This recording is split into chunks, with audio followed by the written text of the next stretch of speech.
Hello friends, welcome back to the bench. Thank you very much for joining me.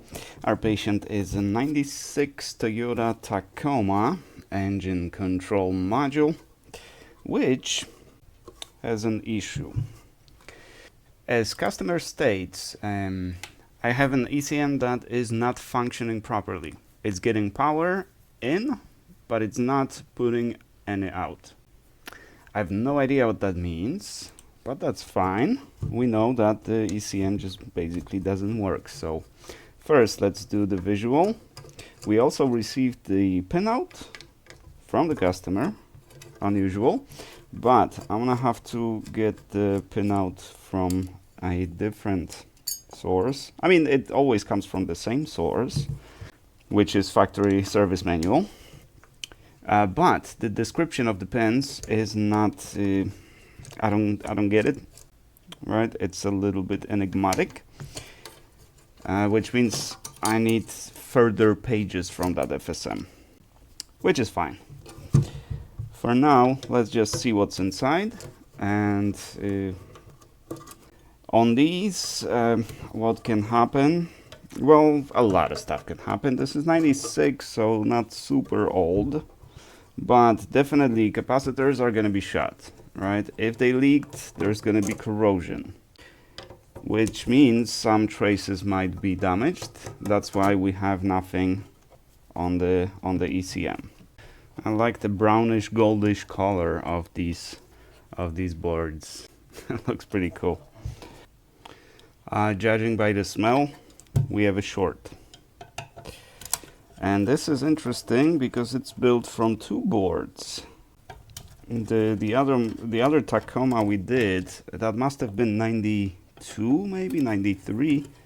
Looks like in 96 they started making it in two boards. A little hybrid.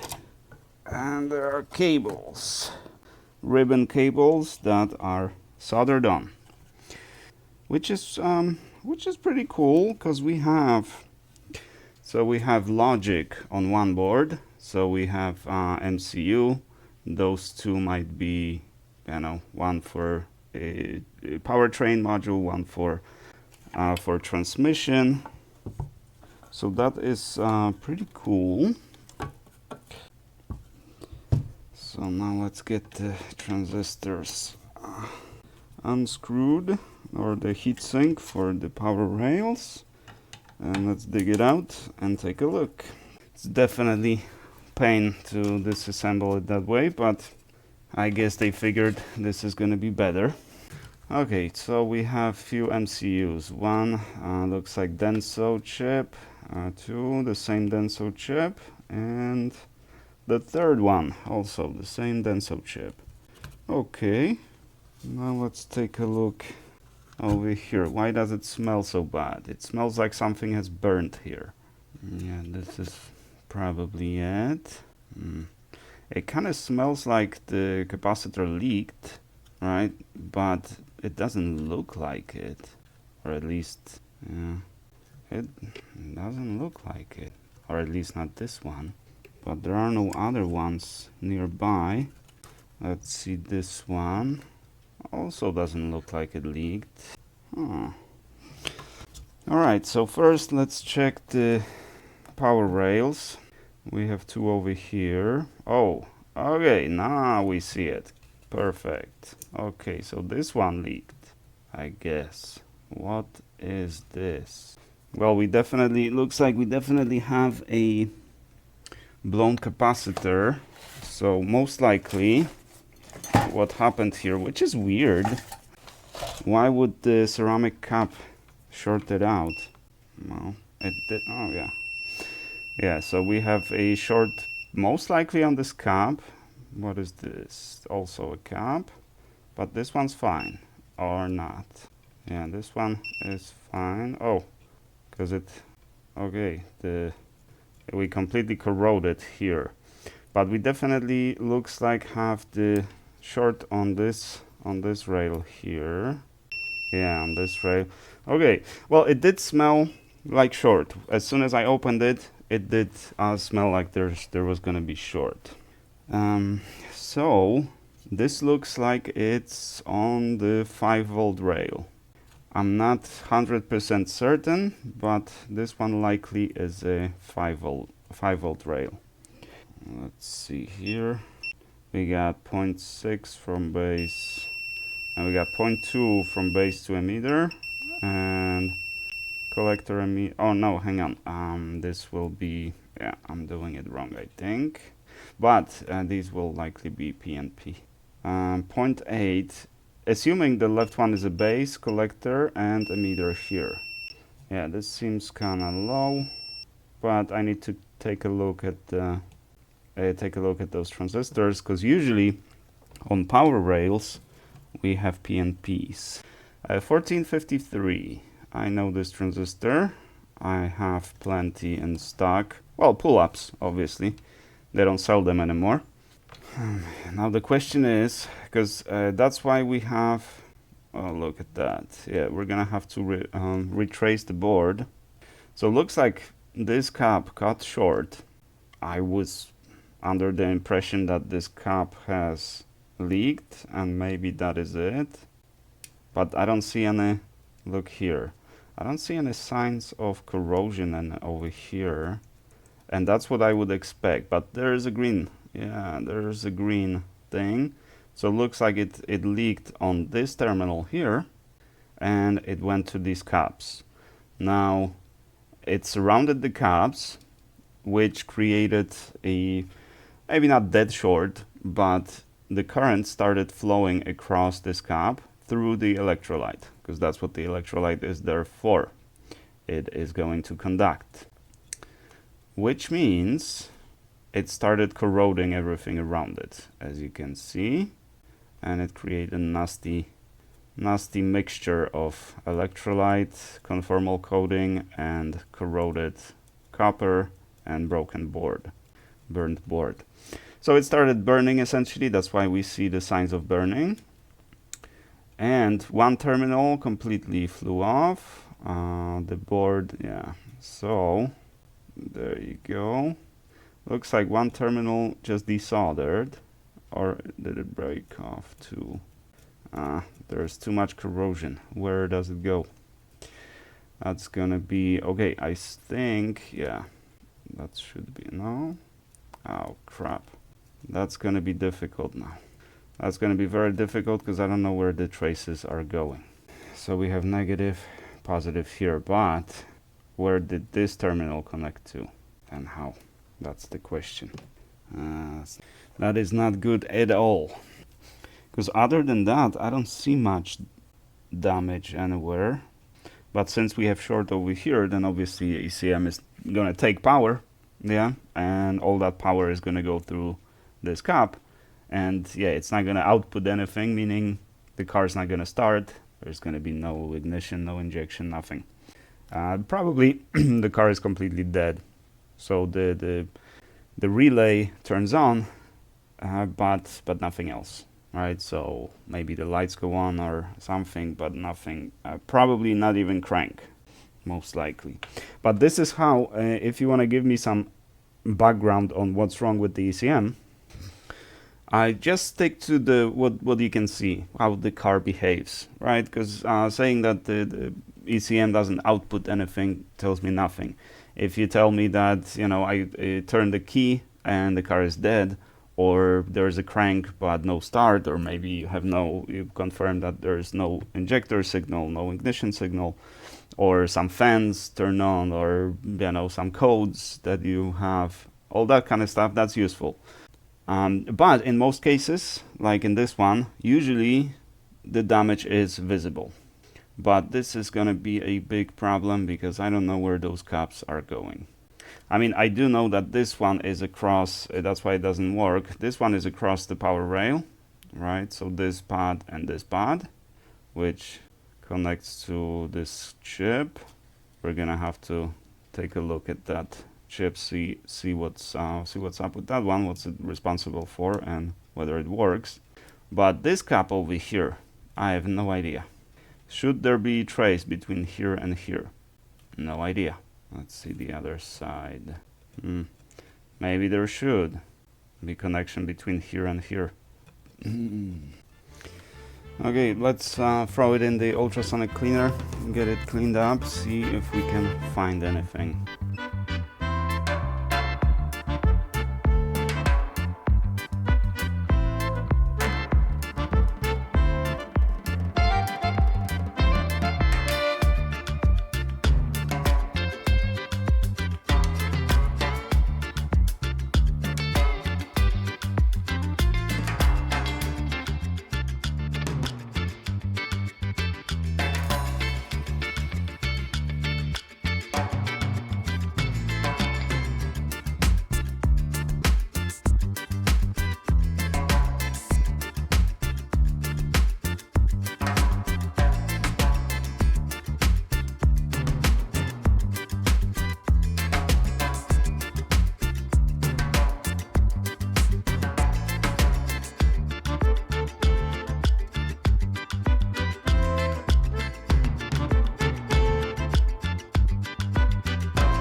Alrighty, so what we had was one cup that leaked and destroyed part of the board over here, and the other cup over here that also leaked. I was expecting this one because I did see some, yeah, I gotta push it through the ultrasonic cleaner, but I have seen a little, you know, residue that usually is from the electrolytes, from the capacitors, and it turned out to be this one, C104 or 104. This is 182.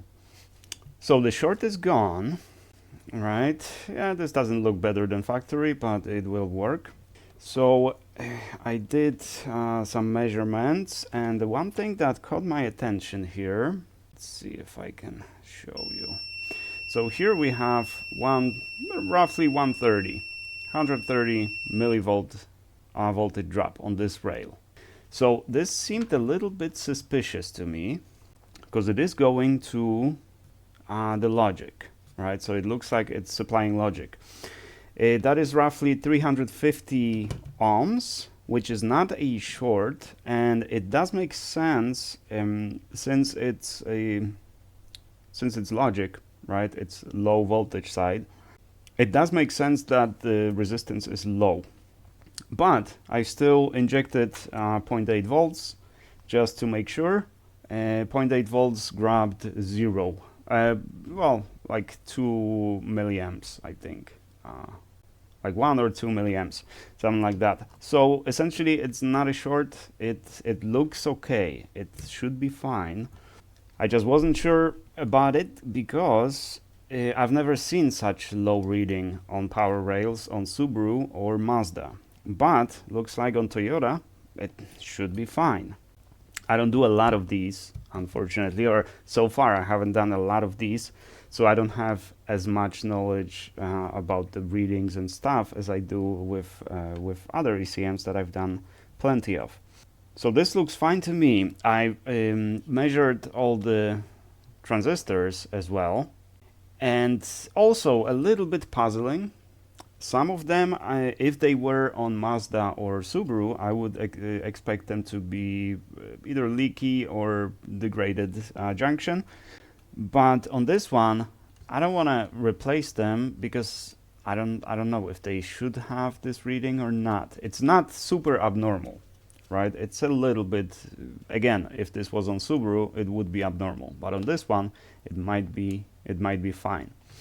So before we had a short on this power rail, right?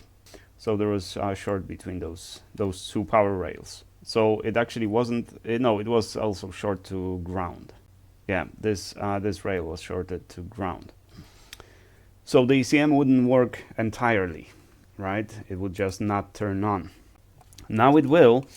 So before I start assuming stuff and start replacing stuff, let's just send it back to the customer to see how the car performs. Because before I assume it wouldn't even start, because that rail supplies logic. So it wouldn't start the engine. It probably was completely dead. So now let's start the car and see what's up, right? Because maybe everything will be fine now. If there is weak injection or weak ignition, poor injection, well, then we're going to start addressing these transistors. You might say, well, why don't you just replace the transistors, right? Since you already have it on the bench. And that is an excellent idea. I agree, that would be awesome. But the problem with this is that these transistors are not produced anymore. So if I am to replace them, either I have to get them from China, supposedly new, or pulls from eBay. You can find some of these. Crazy expensive, I don't know why, but that's what it is. Or just, find some other devices that have the same transistors and just pull them. So for that reason, I prefer not to replace them unless I actually confirm the problem. And the confirmation is first, the customer states that, injection or ignition is faulty or not working correctly, or sometimes just, rough idle, misfires, that kind of stuff. Then we have confirmed problem. So then let's replace transistors, start replacing transistors, because we know that they are problematic. To just replace them preemptively, since you're replacing them with also potentially faulty transistors, I don't want to do that. Let's get, I think the customer is from Tennessee, so that's super close. So it's not going to be an issue. Shipping, it's going to be cheap and quick. So let's just do that. And if the problem persists, then we're going to figure out what to do next. And that's how we're going to solve it. Now let's place it. It's a little awkward to be disassembling and reassembling this one. Oh, wrong side, this side. That's why I didn't want to sit properly. There. There and there.